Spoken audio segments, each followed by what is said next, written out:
¿Qué tal? ¿Cómo está? Es un gusto saludarle. Bienvenido a esta nueva emisión de Catalejo, que como usted sabe es una coproducción de Canal 44 y el Centro Universitario de Ciencias Sociales y Humanidades, el CUCH, de la Universidad de Guadalajara.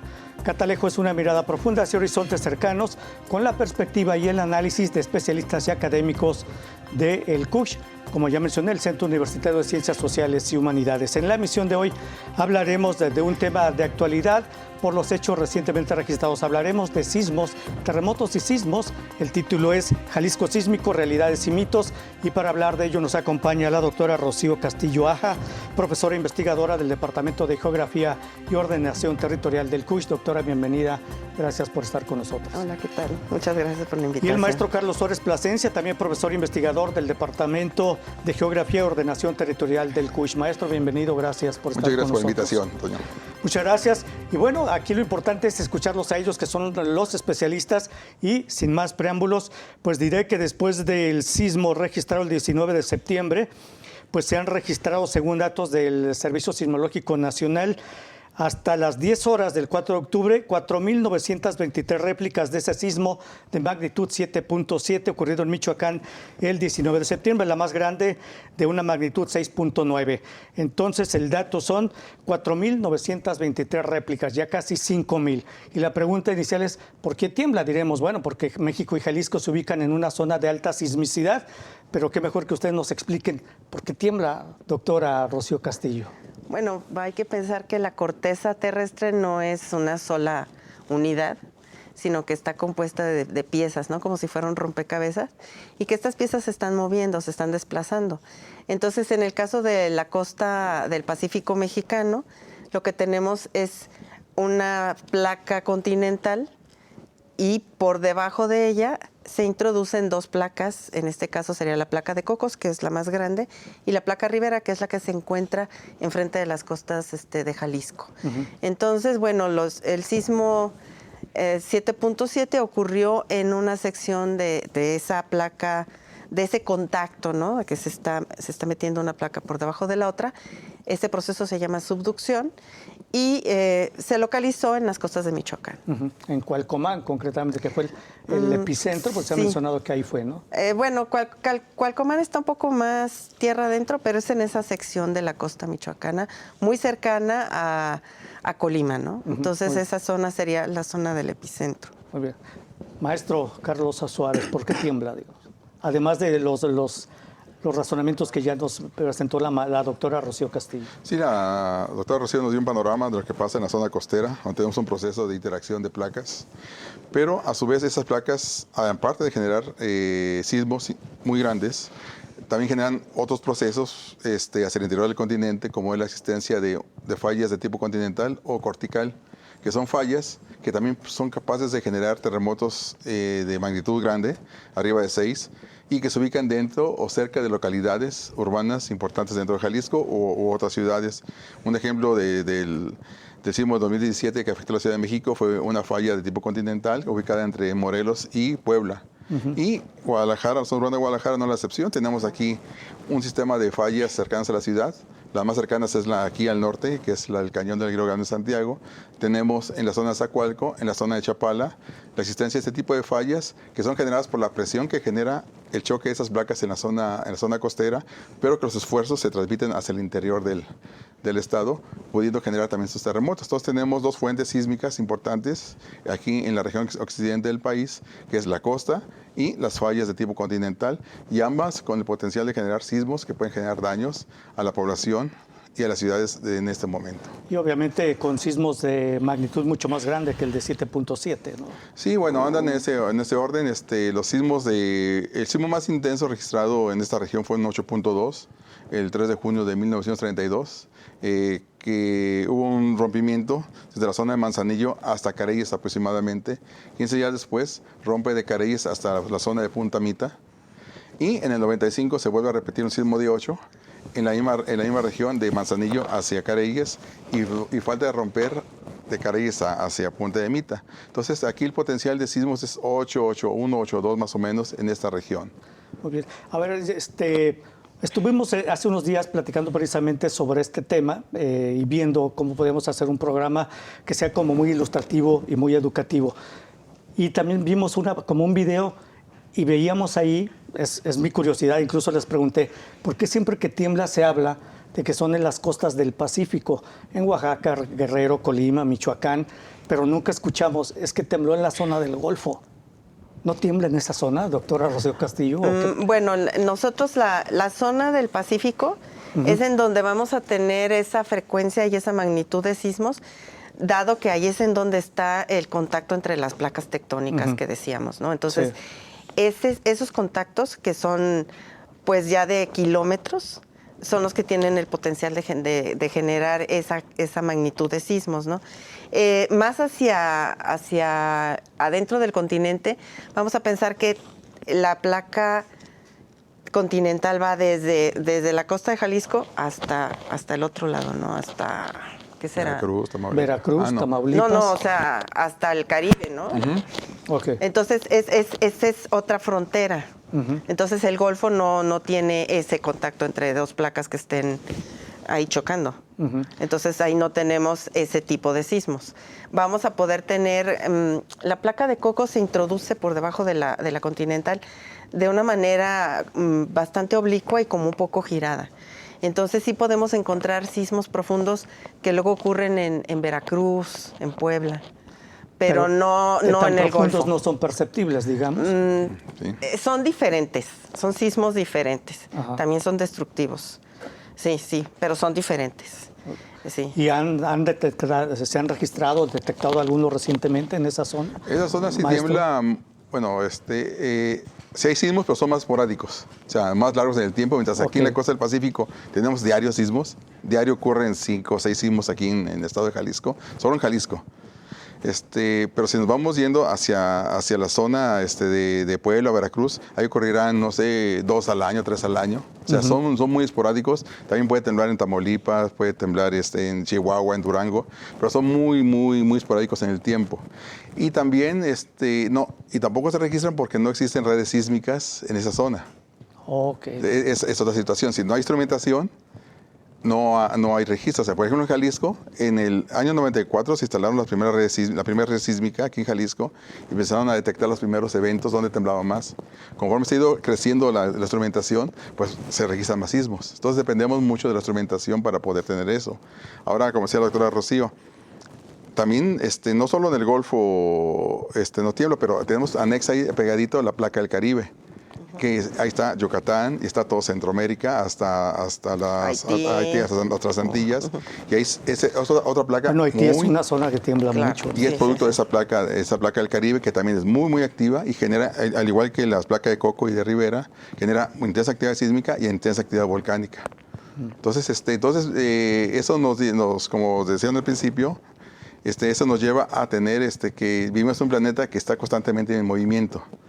Y debemos saber o entender que vivimos en esa zona y que estamos constantemente en situación de peligro por eventos sísmicos. Y también debemos saber, como ya mencionaron, diariamente tiembla entre 5 y 6 sismos, pero que no los percibimos. Sí, muy chiquititos. Por su magnitud, que es pequeña.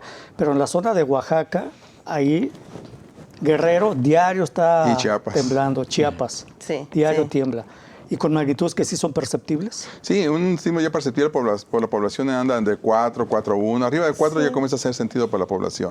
Menos de 4 son imperceptibles, a menos que uno esté en reposo. O que estés muy cerca, ¿no? Ajá, muy cerca. Sí, por ejemplo, la gente de costa, en el istmo de Tehuantepec, incluso la gente ya está acostumbrada. O sea, hay veces que dicen que, pues ahí viene el sismo, ¿no?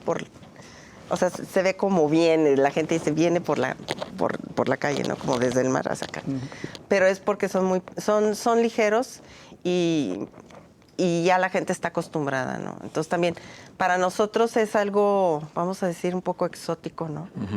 Porque no estamos acostumbrados a sentirlos. Y claro, como el que sentimos el lunes, pues... El 19. El 19, sí. Y el de la madrugada todavía el de la madrugada también fue fuerte, sí. Bueno, permítanos, doctora, maestro, vamos a hacer una pausa breve. Regresamos. Esto es Catalejo, una coproducción de Canal 44 y el CUSH. Ya regresamos.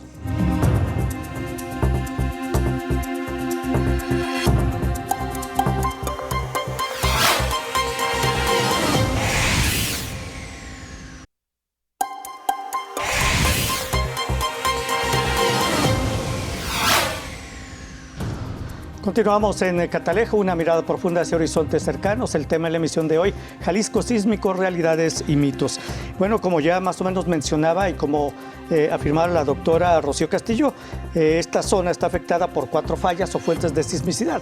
Si me equivoco, ustedes me corrigen, que son los especialistas, pero básicamente que generan sismos. La placa de Coco frente a las costas de Guerrero y Michoacán, la placa de Rivera ubicada frente a las costas de Jalisco y Colima, las llamadas fosas tectónicas, entre ellas la barranca, el río Santiago, y los sismos de origen volcánico, que bueno, no recuerdo yo sismos de origen volcánico, pero ya nos dirán si se han registrado sismos de origen volcánico, que precisamente generan el volcán Colima, el Ceboruco y el sistema volcánico de Michoacán, el volcán Jurullo, el volcán Paricutín.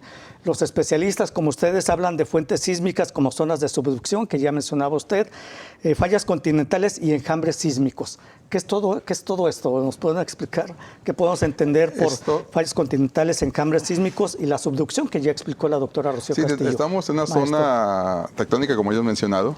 Entonces, existe esa corteza continental, si vemos el de Jalisco, se divide en pequeños bloques que están también interactuando entre ellos a nivel continental. Usted hablaba de la presencia de un alineamiento de Chapala, el de Zacualco, Nayarit, y el de Acatlán de Juárez, Manzanillo.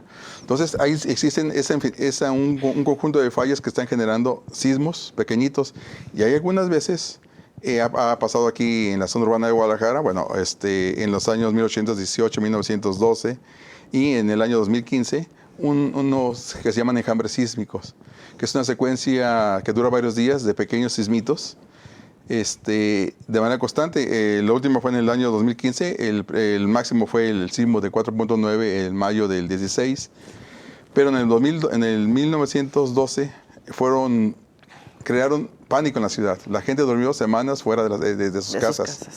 Y hubo muchos daños. Hay unas imágenes que hemos recuperado de esa época, donde todo el centro está apuntalado.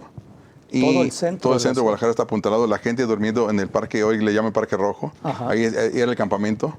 Entonces, ese tipo de secuencias, no solo se dan aquí, se dan en muchas partes del mundo.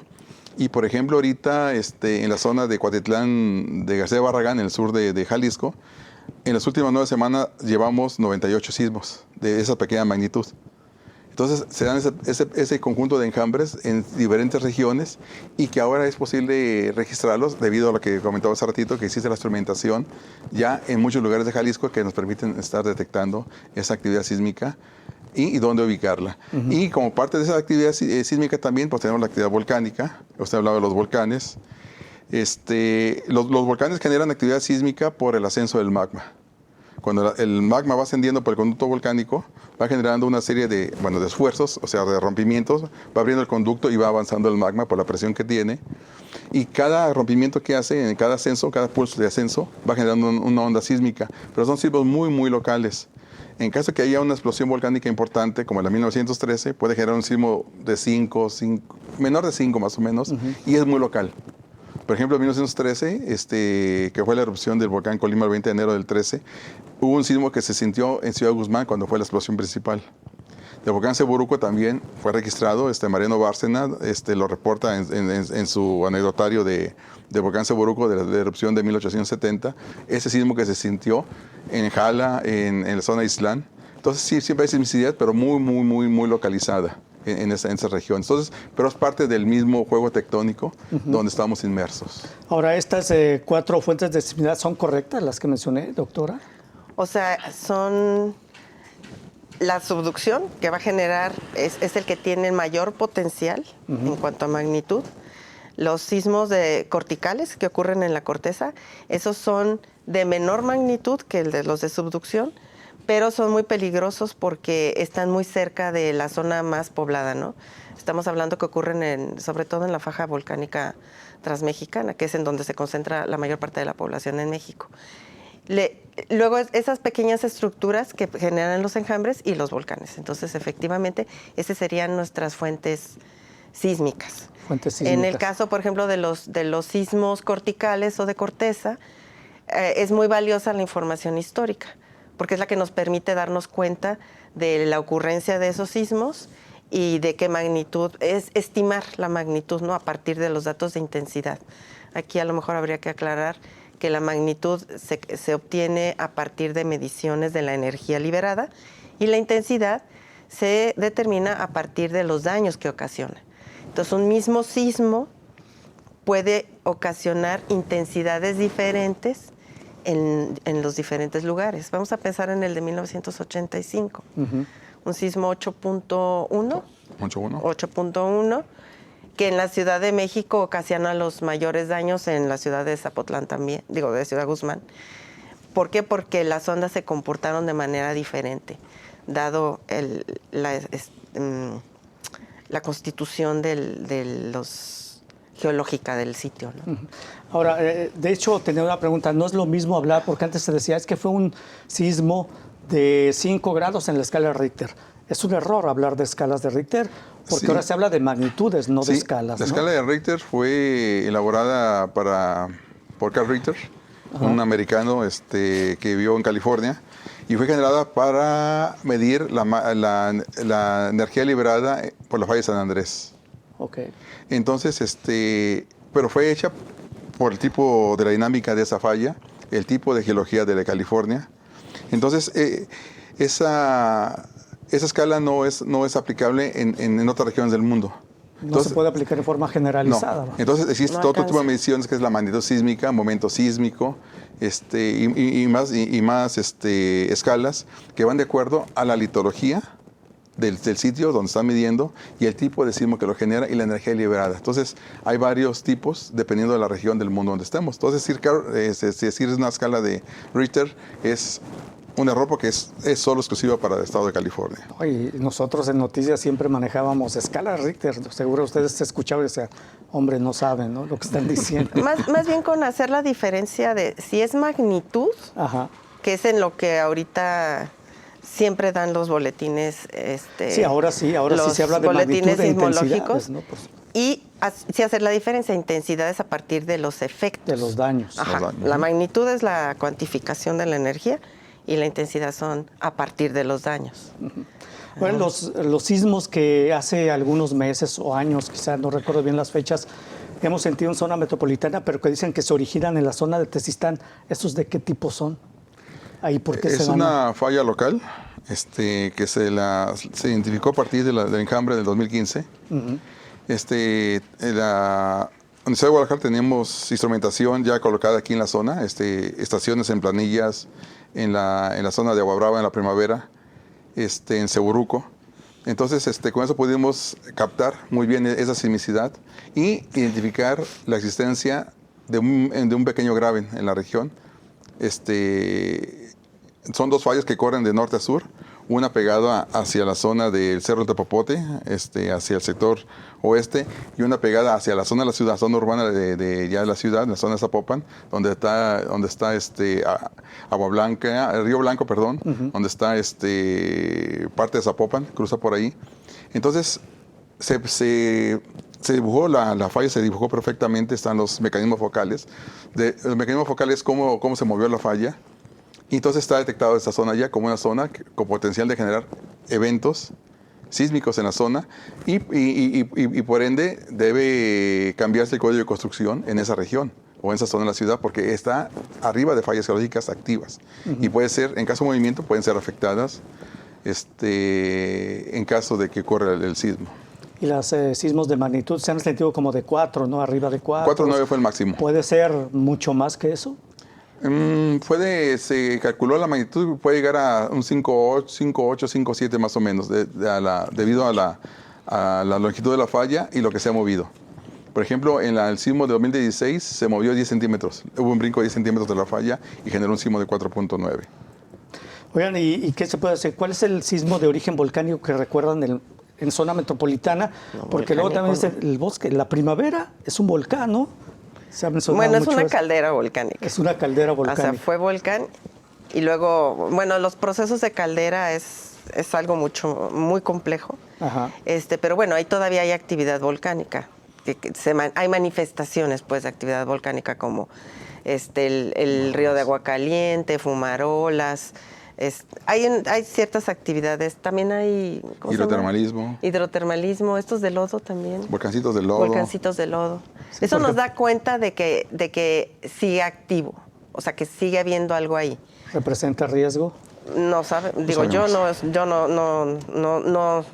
emitiría ninguna, ¿cómo se llama? Muy complicado. Es muy sí, complicado y no es mi área de estudio. No, pero aparte entonces, también luego por eso se quiere, a veces se ha mencionado que quiere explotar esta zona para obtener energía geotérmica y del bosque de la primavera, ¿no? Sí, Maestro, permítanos, vamos a hacer una pausa breve, regresamos a esta coproducción de Canal 44 y el CUSH Catalejo, ya volvemos.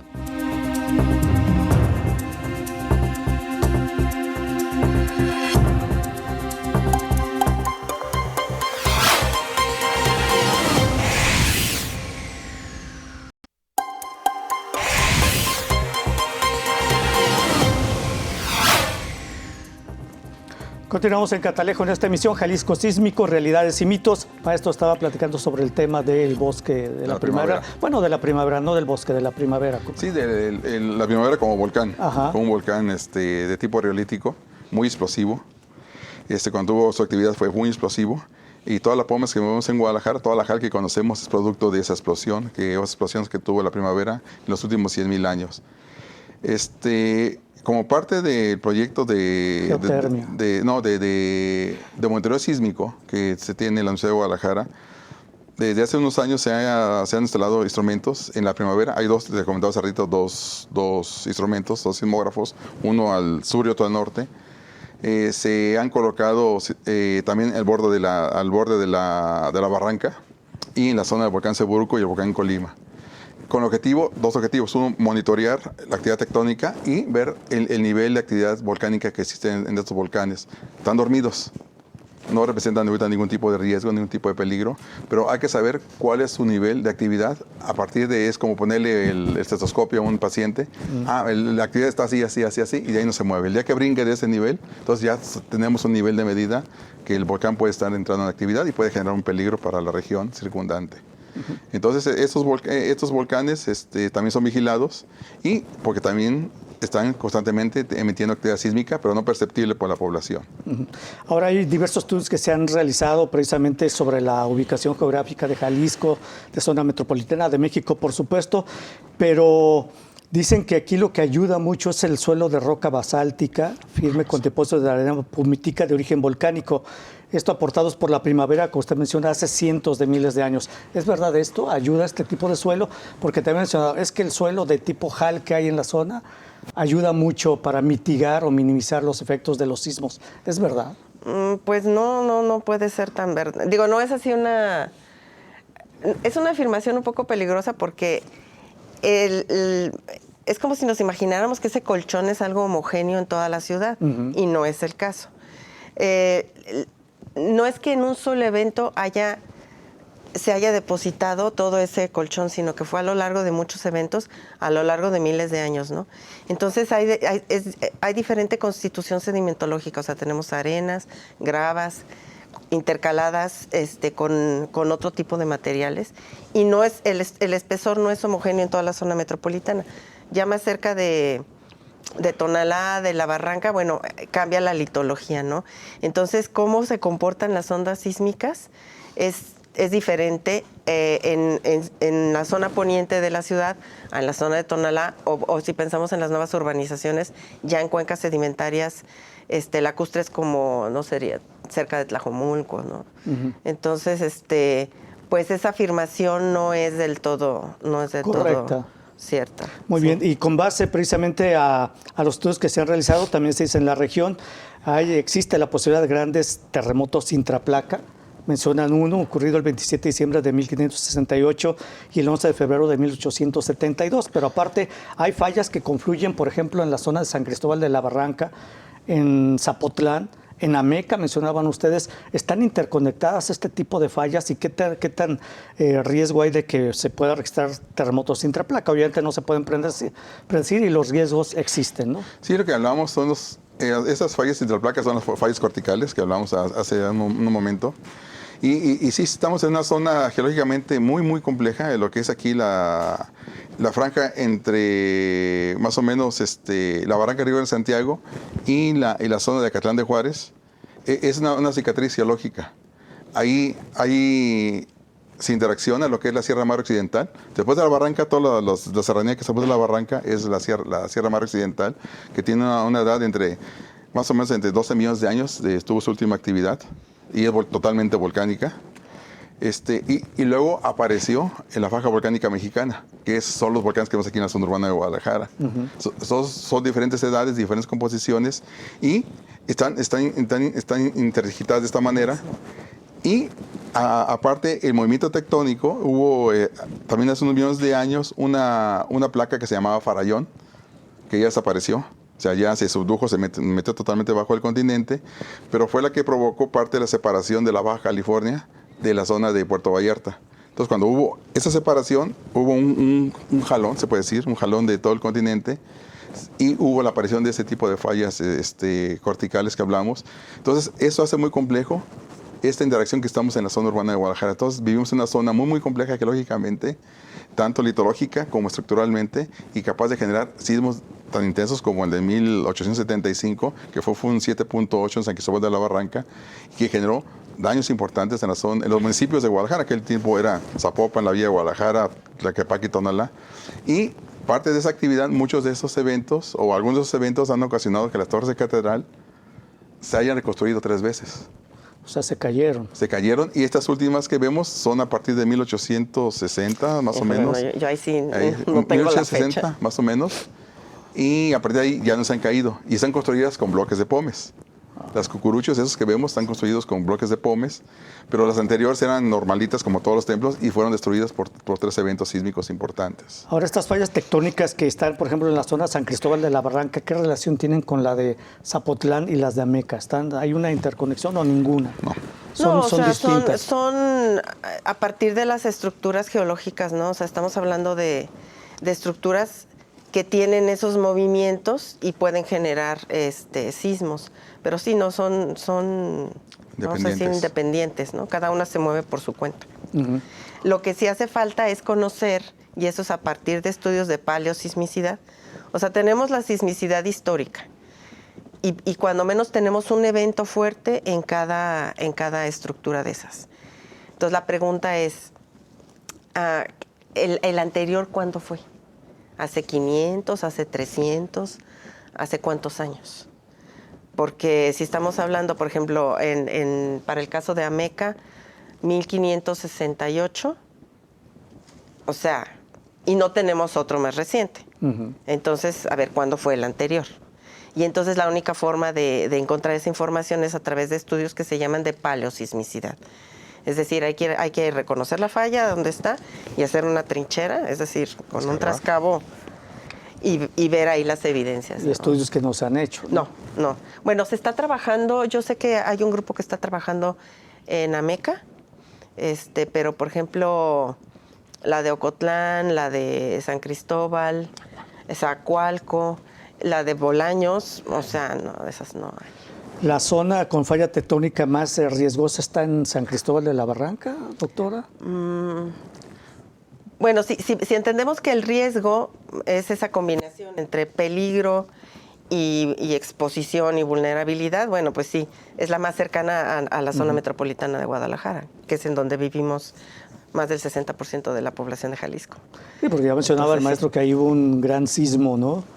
Que no se desapareció el poblado también. Sí, no, desapareció el poblado desapareció totalmente. el poblado, literal. Sí. Sí, o sea, lo borró del mapa. Y eso está muy bien narrado, ¿no? En las crónicas históricas, porque ya en ese momento se hizo una comisión de investigación con geólogos y todo, y hicieron un recorrido, primero fueron a San Cristóbal y de ahí se fueron al Ceboruco. Entonces, las personas que habitan ahí están ya muy acostumbradas. ¿Hay sismos diariamente ahí también? ¿O Híjole, en no esa sé. zona? Sienten no, pero sí de vez en cuando sienten eventos pequeñilos. Sí, pero la instrumentación que tenemos en Zapopan, con el municipio de Zapopan, desde aquí a poco hicimos en la región. Bueno, desde el 2014 más o menos que instalaron los aparatos, hay poca sismicidad en la región. Y eso es malo, porque está acumulando energía. Entonces, cuando no tenemos actividad sísmica, es que se está acumulando. Cuando tenemos mucha actividad sísmica, es que se está liberando. Entonces, lo mejor sería que diario estuviera con pequeños sismos de 3, 4, para que no se acumule energía. Eso sería lo ideal. Lo ideal sería el ideal. Imagínese. diario con la angustia de que está temblando. Ajá. Bueno, vamos a hacer una pausa breve, regresamos a esta coproducción de Canal 44 del CUSH, ya volvemos.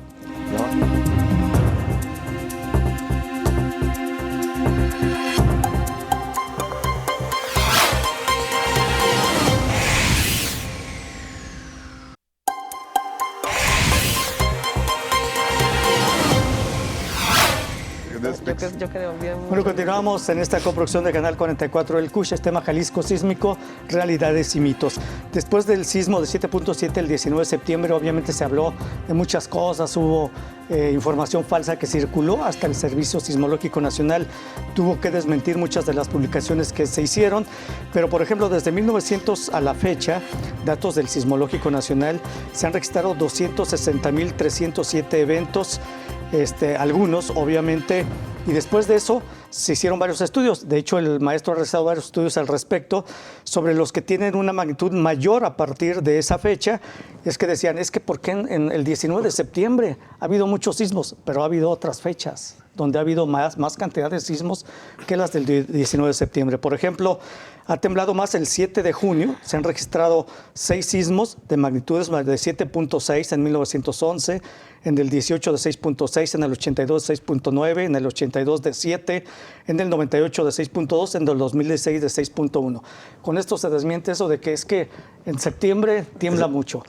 Es así, ¿verdad? O sea, no hay unas fechas, son coincidencias nada más, doctor. No es temporada de sismos. O sea, porque Septiembre dice no es temporada de huracanes, sí hay temporada de huracanes. Temporada de sismos, no hay temporada de sismos. Ajá. Maestro. Sí, es una coincidencia. Estadísticamente se ha comprobado, como comenta. Junio es el mes que más tiembla, y sobre todo en Jalisco. De los últimos 100 años, el septiembre ocupa el lugar número 7 en frecuencia de eventos, siendo el primero junio, con 28 eventos. Y septiembre creo que tiene como unos 12 o 13 eventos. Entonces es simplemente coincidencia, solamente que el imaginario humano es muy corto en nuestra vida. Entonces nosotros recordamos los últimos que han ocurrido en los últimos 20 años y eso es lo que tenemos en la mente. Entonces por eso recurrimos que septiembre es el mes más activo. Tenemos como base el de 1985, que fue muy destructivo, ¿no? Y ahí arrancamos. Pero si le preguntamos a la gente que tiene 80, 90 años, se va a decir que el 57, que el del Ángel, el 73. O sea, bueno, y también depende de dónde vive la persona, ¿verdad? Porque si vive en Oaxaca, pues se va a acordar de algunos, y si vive en la Ciudad de México, se acordará de otros. Exactamente. Entonces, sí.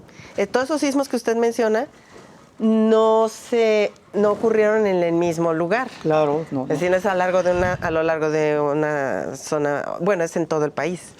Entonces, pues, es demasiado grande el territorio, ¿no? Por ejemplo, los sismos del 19 de septiembre, los 4, porque ha habido 4, no 3, el 19 de septiembre, pues obviamente el epicentro no fue en donde mismo, ¿no? No, claro. Son diferentes bloques, diferentes regiones. Entonces, incluso diferentes tipos de sismos. Así es. Sí. Ahora, diferentes tipos de sismos. ¿Qué diferencia hay? ¿Y cómo nos pueden ustedes explicar? Hay sismos oscilatorios y trepidatorios, ¿no? Maestro. Hay yo le digo leyenda urbana, de sismo trepidatorio y oscilatorio, pero eso depende de dónde nos ubiquemos con respecto a la fuente sísmica, donde ocurrió el epicentro. Y también cómo reaccionamos ante un evento sísmico. La gente que nos está oyendo ahorita, si les pregunto cómo sintieron el sismo, cuál fue su reacción, dirán que cuando comenzó a temblar, nuestro primer pensamiento es, ¿está temblando? Y vemos las lámparas, vemos algo que esté moviendo, o si hay un vecino, oye, ¿está temblando? Sí, está temblando. Entonces ya pasaron 10 segundos, 12 segundos en que tu mente diga, sí está temblando. Entonces, cuando se sucede un sismo, la primera onda que sale es la onda P, que son las trepidatorias, llamadas. Y a los segundos sale un segundo tren de ondas que se llaman ondas S, que son ondas como culebritas, que son oscilatorias. Y luego viene un tercer grupo de ondas que se forman a partir de las ondas P y las S, que son las superficiales y tienen este movimiento. Entonces, cuando estamos lejos de la fuente, cuando reaccionamos, cuando decimos sí está temblando, ya pasaron las ondas trepidatorias y entonces sentimos las oscilatorias. Entonces dijimos, fue temblor oscilatorio. Si estamos cerca de la costa, o donde fue, o cerca del epicentro, cuando reaccionamos, sigue el movimiento trepidatorio. Y decimos fue trepidatorio. Entonces, ¿qué indica eso? Si lo sientes trepidatorio, es que estás muy cerca de la fuente sísmica o centro del epicentro. Si la sientes oscilatoria, es que estás muy lejos de la fuente o del epicentro donde ocurrió el evento. Entonces, en realidad no hay oscilatorios ni trepidatorios. No, tienen las mismas ondas. Ajá. Ya la magnitud y ya va a decir pues qué tanto dura y entonces pues qué tanto tiempo siento X o Y ocurren esas ondas. Dos preguntas rápidas porque mencioné, ya cuando asimilamos que está temblando pasaron como 10 segundos. ¿Los simulacros que se realizan sirven realmente para algo y sería necesaria una alerta sísmica, como se ha mencionado, incluso ya en el Congreso se está hablando de eso, se va a presentar iniciativa para que esté una alerta sísmica en zona metropolitana, doctora? Bueno, vamos primero a dejar claro que los sismos no se pueden predecir. Sí, claro. Entonces, se crean estos... En la Ciudad de México fue pionera en la creación del sistema de alertamiento sísmico y lo que es un sistema. Entonces, se necesita partir de varios componentes, ¿no? O sea, el componente de la instrumentación, que es con lo que se mide, todos los algoritmos de en qué momento... O sea, cómo se calcula la magnitud y cómo se establecen los criterios para dar el alertamiento. Y luego la transmisión del alertamiento y ya la manifestación del alertamiento al público, ¿no? Entonces, hay una serie de componentes. Y si estamos en un lugar que tiene un sistema de alertamiento, bueno, pues entonces hay que educar a la población para poder interpretar el alertamiento, ¿no? Y comportarse en consecuencia. Entonces, bueno, vemos que es todo un proceso bastante complejo. En la Ciudad de México han tenido, bueno, muchos años ya de experiencia. Todavía no está totalmente afinado en el sentido de que, en primer lugar, no pueden alertar de todos los sismos, por ejemplo, que afectan a la Ciudad de México. Uh-huh. Y, bueno, el ejemplo fue en 2007. Ese sismo no fue alertado y fue muy, muy letal, ¿no? Uh-huh. Entonces, aquí en Jalisco, bueno, tenemos... Estos sistemas funcionan por la ventaja que tenemos a partir de la distancia que tiene la ciudad respecto de las fuentes. Esa distancia, cuanto más lejos, más tiempo tenemos. Entonces, ahí es donde se tiene que hacer. Por la cercanía con la costa, ¿tenemos menos tiempo nosotros? Nosotros tenemos menos tiempo que la Ciudad de México, sí. Porque si ya pasaron 10 segundos, a lo mejor ya es demasiado tarde, ¿no, maestro? Como sí, mencionado. De establecerse una alerta sísmica, ¿cuál es el tiempo que tendríamos para ponernos a salvo? Hicimos un cálculo con una velocidad de la onda P. Uh-huh. La primera que llega, tenemos entre 20 y 30 segundos, dependiendo en qué región, si se dio en la zona de Puerto Vallarta o se dio en la zona de Tomatlán o de Barra Navidad o la costa de Colima y Michoacán. Entonces, tenemos ese lapso de tiempo. Platicando con algunos colegas, ahorita el alertamiento de la Ciudad de México se da con la onda S, que es la segunda onda que sale. Entonces, se podría ganar un poquito más de tiempo si se hiciera con la onda P. O sea, a los 2 segundos ya tendríamos la activación de la alerta. Ajá. Pero esos son nuevos sistemas que se están elaborando, sobre todo en Estados Unidos. Están empresas elaborando esos algoritmos para la zona de California. Se están tratando de alertarse. Están tratando de hacer lo más rápido posible el alertamiento a la población. Entonces, aquí se podría aprovechar eso, pero sí tomar en cuenta que el alertamiento simplemente es decirle a la población, viene un temblor. Y es momento que actives todo lo que has aprendido para una autoprotección civil. Uh-huh. Como, primeramente, pensar... ¿Dónde estoy? Estar tranquilo, saber qué hacer y cómo hacerlo.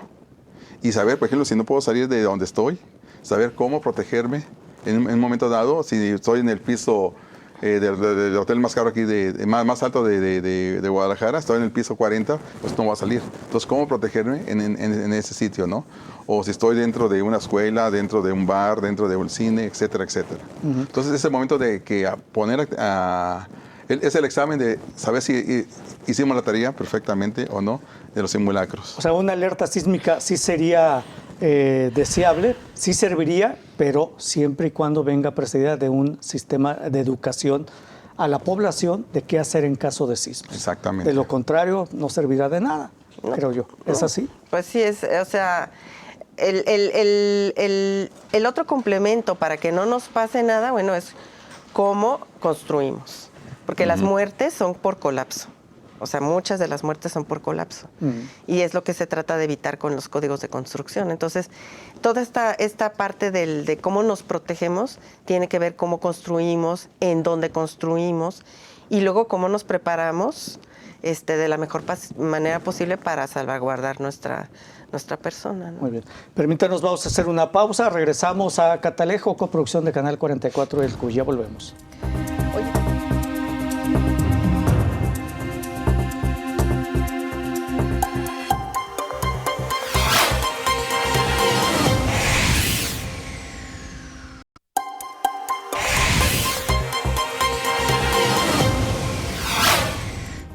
Muchos, nomás se hacen muchos. Bueno, continuamos en la parte final de Catalejo. Bueno, también con datos del Sismológico Nacional desde enero de 1900 hasta el 22 de septiembre de este año, 22, se han registrado 68 sismos en México de magnitud superior a 7, superior a 7, datos del Sismológico. Y bueno, en el Congreso del Estado ya hay una iniciativa para reformar el Código Urbano a fin de otorgar garantías mínimas de acceso y bienestar con las que deben adecuarse las edificaciones y espacios abiertos, tanto públicos como privados, que deberán contar con requerimientos de diseño y seguridad sísmica, lo que mencionaba la doctora Rocío Castillo. ¿Cómo se construye en la zona metropolitana? ¿Con base a qué? Las construcciones que hay, los edificios altos que ya mencionaba, están construidos con base precisamente a criterios antisísmicos. ¿Qué pasa con las construcciones, doctora? Bueno, a partir de 1985 ese es un punto de quiebre y entonces sí se modifica, sobre todo para la Ciudad de México, se modifica los reglamentos de construcción, o sea, pero debe haber como mejores estudios. O sea, debemos de partir de conocer bien cómo está constituida geológicamente, estructuralmente y cómo se comportan las ondas ya en el territorio de Jalisco, para poder crear normas pues más ad hoc, ¿no? Y bueno, de poco sirve la norma si luego no se ejecuta. Claro. Entonces también debe haber un cuerpo de inspectores capacitados y de procedimientos diseñados para que se pueda lograr esa verificación, ¿no?, a lo largo de todo el proceso de edificación. Y mencionabas pues, una red de acelerógrafos. ¿Sería mucho más útil que una alerta sísmica? No. ¿O hay que complementarlas? Son complementarias. La instrumentación sísmica nos permite conocer las características del sismo. Magnitud, energía liberada, cómo se mueven las ondas, etcétera. Una cuestión científica, se puede decir. Y los acelerómetros nos sirven para ver cómo se mueve el suelo durante el evento sísmico. ¿Sí? Cómo se acelera, cómo es el movimiento, si es así, o cómo se mueve. Y a partir de ahí... ¿Y qué tan rápido? Y qué tan rápido. Y a partir de ahí se obtienen los llamados periodos, que es lo que hace la onda cuando pasa. Y esa es la base para la construcción de los edificios. Para el diseño estructural. Ajá, O sea, claro. se construye para que el edificio nunca entre en una oscilación similar al suelo, porque si entran en concordancia se llama resonancia sísmica. Si el edificio se mueve así, si entran en resonancia se va a mover así. Se va a dobletear la velocidad y es cuando se quiebran los edificios, cuando viene el desplome de las edificaciones. Llámese una casa, llámese un edificio de 4 niveles, de 20, 50 niveles. Entonces, es importante, como decía la doctora, es que se hagan los estudios pertinentes por regiones y tiene que adecuarse el código de construcción de acuerdo a las características geológicas y estructurales de cada región de Jalisco. Después del 85, Jalisco tomó el código de construcción de la Ciudad de México. O sea, actualmente se construye con base al Código de Construcción de la Ciudad de México. No sé si lo sigan haciendo, pero en el 85 sí lo hicieron. Yo tampoco lo sé. Pero uno de los principios objetivos de la creación de la red sísmica de Jalisco por parte de la Universidad de Guadalajara era dar los insumos a los colegios de ingenieros sobre la aceleración del terreno para que ellos hicieran los reglamentos o adecuaran los reglamentos de construcción para cada región de Jalisco. Y de esa manera mitigar el peligro sísmico que existe en Puerto Vallarta, en Ciudad Guzmán, en la zona urbana de Guadalajara, en Barra Navidad, en Mascota, Ocotlán, en Ocotlán, allá en Bolaños. O sea, que se hiciera de acuerdo de cada región, y ese es un objetivo que debe cumplirse de manera adecuada para poder mitigar el riesgo de un evento sísmico. Eso no existe. Han trabajado, pero ya no supe si han trabajado o no. Por ejemplo, la red de acelerógrafos funciona muy pocos en Jalisco. Hay muy pocos y son fundamentales para poder establecer ese tipo de políticas de construcción, porque nos dan la oportunidad de saber cómo se aceleró el suelo. Ahora, por ejemplo, este par de eventos que tuvimos, de 7.7 y 6.9, si hubiese acelerómetros o los que hay, es una buena oportunidad para poder ver cómo se aceleró el suelo y poder plasmar después de estudios en los reglamentos de construcción, para hacer mejoras en las edificaciones que se van proyectando en la ciudad. Y más ahora que hay una política de redensificación que se está incentivando la construcción de edificios por todos lados de la ciudad. Sí, y bueno, básicamente, no sé si después de estos dos sismos, el de 7.7 y el de 6.9, si alguna autoridad ha revisado esos edificios, por ejemplo, o los propietarios de los edificios, o quienes compraron los edificios, o incluso los puentes peatonales, los puentes vehiculares elevados. El de Mariano Otero y Lázaro Cárdenas, donde está los Arcos del Milenio, si usted va por el puro en medio, ahí se ve como que hay un pequeño hundimiento. No sé si lo han revisado. Yo diario paso por ahí y he visto ese hundimiento exactamente en el puro centro. Y no sé si los puentes como ese y los otros han sido revisados después de estos sismos. Y no sé si así esté toda la zona metropolitana sin revisar. O las bases de la línea 3 del tren ligero. Otra cosa también. No se ha dicho absolutamente nada de eso. Se supone que después de un evento se hace una revisión. General, sí. Y sobre todo esas infraestructuras, vamos a decir... vitales. Pues vitales, estratégicas para la ciudad, ¿no? Sí, ellos tienen protocolos de revisión. Pero bueno, ante un uso continuo, o sea, yo creo que esos protocolos de revisión deben ser también continuos, ¿no? Ahora, los puentes vehiculares elevados, no sé si estén diseñados o construidos para que soporten la carga vehicular cuando se para el tráfico y todos los vehículos están arriba. Sí, no sé si tengan esas... Sí, no, y también están construidos con ciertas normas antisísmicas, definitivamente. Sí, eso es... bueno, entonces voy a seguir pasando por ahí. Podríamos estar tranquilos. Sí, pero sí sería bueno, sí sería prudente hacer revisiones continuas. Por ejemplo, el puente de Tepacatepec, allá en Cuyutlán, después hicimos del 2003, como se cayó como al año. Producto que donde hicimos se quedó en la pura orilla de la base y nadie se fijó. Y luego, producto del paso de los camiones pesados, que es el flujo pesado de Manzanillo a Guadalajara, de trailers, un día se cayó y generó un accidente grave. Se desplomó totalmente el puente, porque nadie se fijó que se había movido la trave y que quedó en la pura orillita. Entonces, por un año pasó para que se desplomara. Entonces, sí es importante dar seguimiento a ese tipo de revisiones para evitar algún tipo de problema posterior. Bueno, así, ¿cómo protegernos? Sería ya como la pregunta final. ¿Cómo protegernos en un sismo así de estas magnitudes recientes? Por ejemplo, si estamos en la casa en la madrugada, dormidos, en un segundo piso, ¿qué hacemos? ¿Nos quedamos ahí, nos salimos? ¿Qué se debe hacer? En una oficina, en un cuarto piso, sexto piso. Aquí, por ejemplo, ¿qué deberíamos hacer? Híjole, aquí se te cae todo. Pero ¿cuál es la recomendación que ustedes hacen? Más bien cuando llego, en los lugares donde solemos estar, sí tenemos que tener identificado nuestra zona segura. O sea, cerca de una estructura, columna, una estructura de cimentación, ¿no? O si tenemos algo bajo lo cual cubrirnos y protegernos, siempre proteger primero la cabeza, ¿no?